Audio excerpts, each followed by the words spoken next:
This is a track that I can very comfortably say that I like much better than the equivalent from the first game. Hey music friends, this is Davi Vasc, I'm a music composer for games, and Bravely Default 2 is about to come out a few weeks from now, so today we're going to talk about and listen to some of the music for Bravely Default 2 that they've shown us so far and see how it compares to the music in the first game, because the soundtrack for the first game is amazing. It's one of my favorite soundtracks of all time. That music was so powerful that it literally changed my life forever. It was one of the turning points that finally made me decide to pursue a career composing music for games. So let's go. This is the main theme for Bravely Default 2.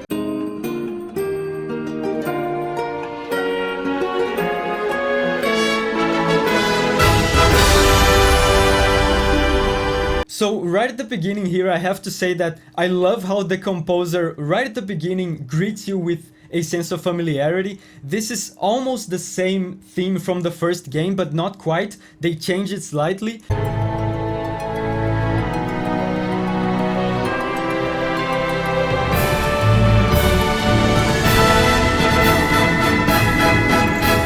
Which is very nice because it gives Bravely Default 2 its own identity while also feeling familiar for people that play the first game, and gives consistency to the music of the series.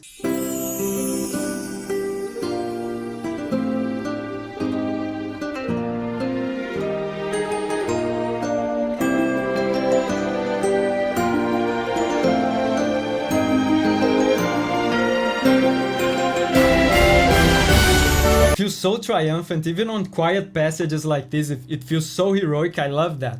And one other thing that I wanted to mention is the focus on the acoustic guitar. They've been using acoustic guitar a lot on this soundtrack, and the acoustic guitar here seems to symbolize the main character of this game, Seth, because on the theme for Seth there's a very prominent acoustic guitar.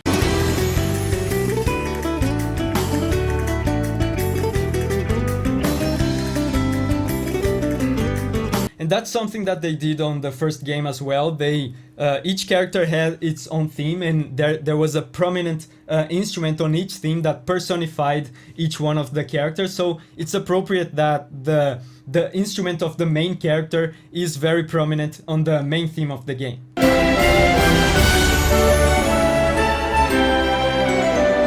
Now, this is very interesting. Pay attention here to what the bass is doing, what the lower instruments are doing. Check this out.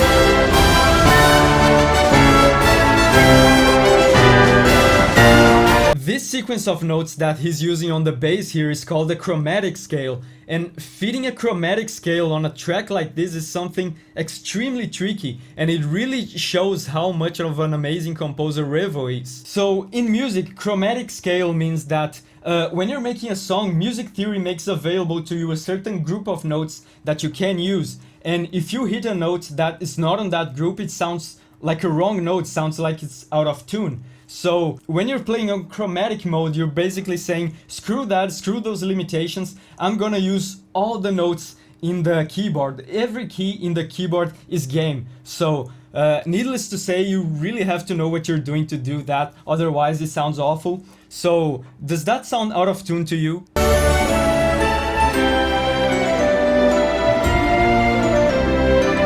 No, of course it doesn't, because the man knows what he's doing.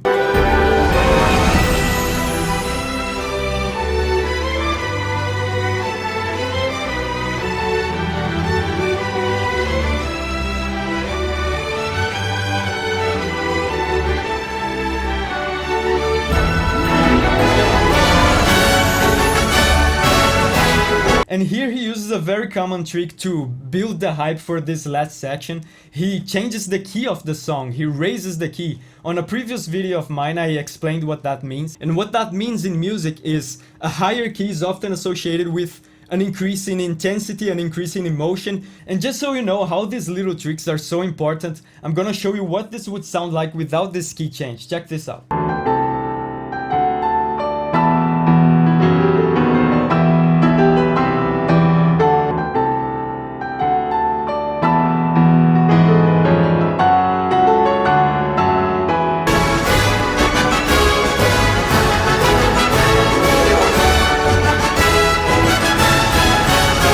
Alright, so now we have the Asterisk battle, which is basically a boss battle. Let's go.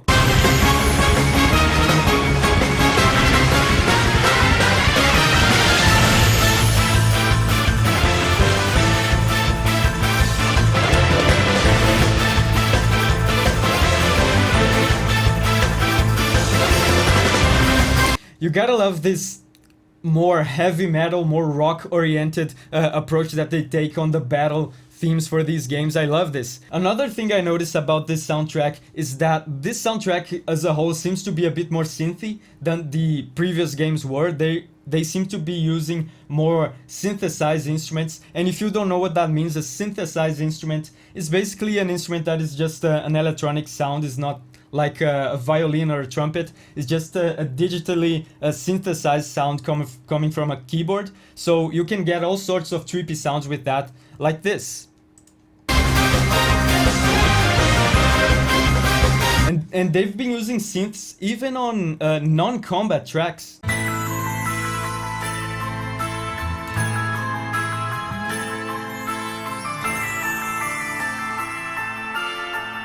That's an interesting change compared to the previous games.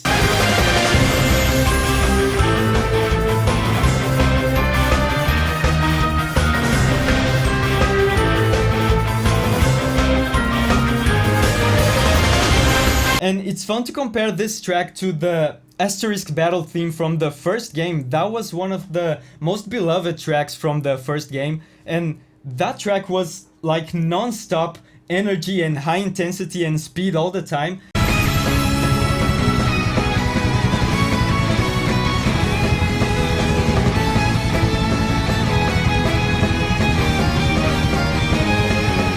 And on this track it seems like they took an approach that's a bit slower, that's more ominous and tense and fear-inducing rather than excitement the whole way through.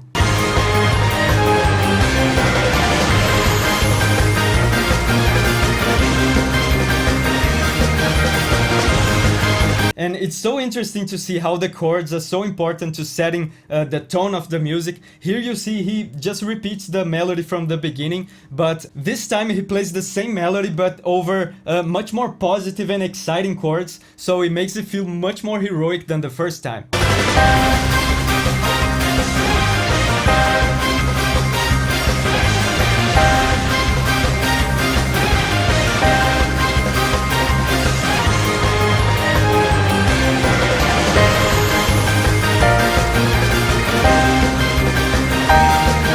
So next up is the feud theme that plays in the overworld of the game. Let's go.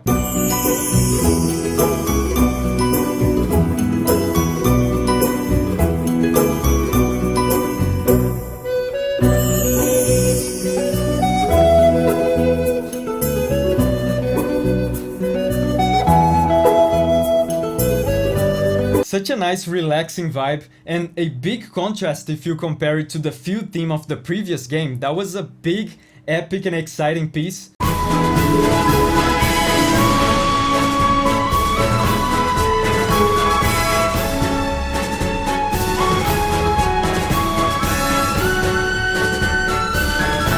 This one is much more relaxing and it has some very nice melodies in it too, much like the one from Bravely Default 1. I've seen some people online disappointed with this theme, saying it's not nearly as good as the one from the first game. To me, it's difficult to compare music like this that was made with such different intentions. And to be honest, I like this quieter approach for the overall theme for a change. Bravely Default music is usually turned up to 11 at all times. There's a ton of intensity, there's a ton of melody. Even the slower songs tend to be very much in your face. And we love that stuff, I love that stuff, but it's nice to have a quieter theme every once in a while.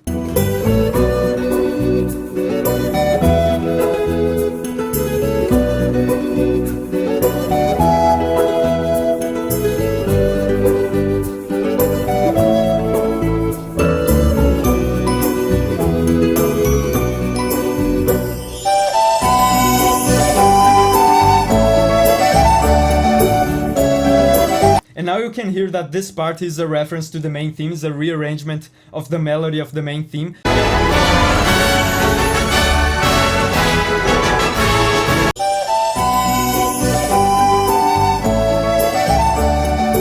is basically the same structure that he used on the field theme for the first game as well. It starts with an original melody and then a reference to the main theme.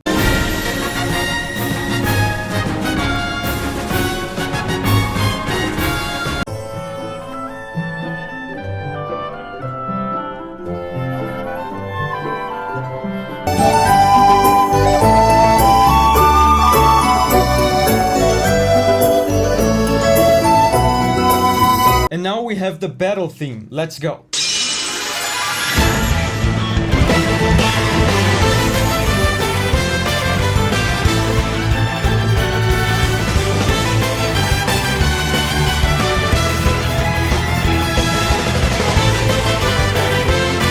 I love this track. I love how they managed to make it super fast paced and super tense, while at the same time including melody in it. It's much easier to create a battle track like this using a ton of percussive and rhythmic elements instead of melody like they used here. And rhythmic elements is exactly what they used on the first game. If you remember, they used kind of short note melodies like ba ba ba ba.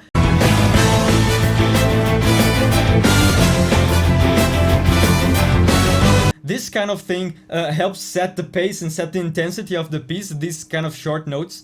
So man, I love how they managed to create an actual like flowing melody here that still feels tense, it feels intense, and it feels dangerous, and it fits very well to a JRPG battle scenario. Oh, and by the way, I don't know how obvious this will be for everyone else, but at the beginning of the track there's a very clear reference to Final Fantasy music. They played the little arpeggios from the retro Final Fantasy battle tracks.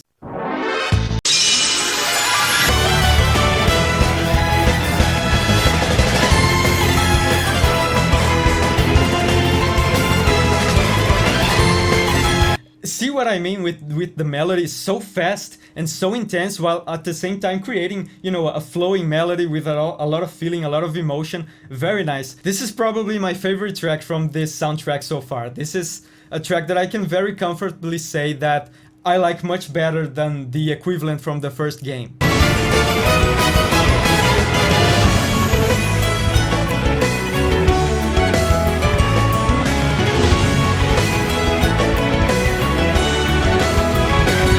See what I said before about the focus on the acoustic guitar? They've been using it a lot on this soundtrack. And now that I'm taking a good look at Seth, his design looks a bit Spanish inspired to me. He kind of has that look, that classic look of the 15th, 16th century adventure sailor conquistador.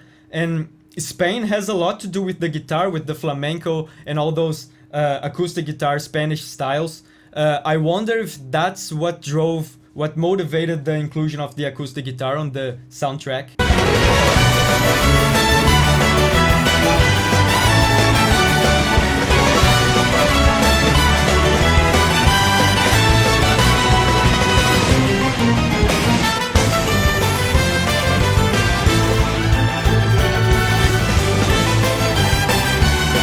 And hey, I've got some very chill covers of Bravely Default music. I've covered songs of both Bravely Default 1 and Bravely Default 2. They're over here. Make sure to check that out if you love these songs as much as I do. And if you're into Nintendo Switch games, you've probably heard of the new Monster Hunter game coming out as well, right? I've been covering the music of that game as well on this channel, so make sure to check that out, and I'll see you there.